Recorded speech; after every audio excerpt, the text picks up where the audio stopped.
Terveiset täältä Helsingistä.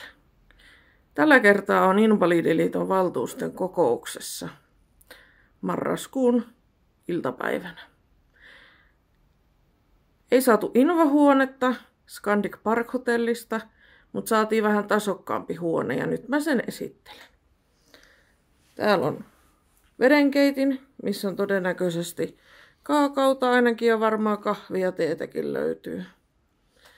Täällä on erikseen olohuone, jossa on telkkari, josta mennään makuuhuoneeseen. Siellä on oikein kylpytakit molemmille.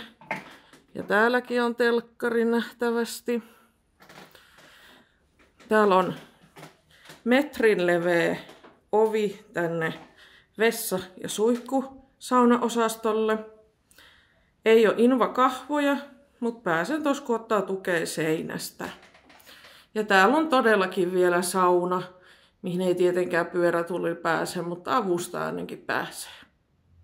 Tämmönen esittely tällä kertaa.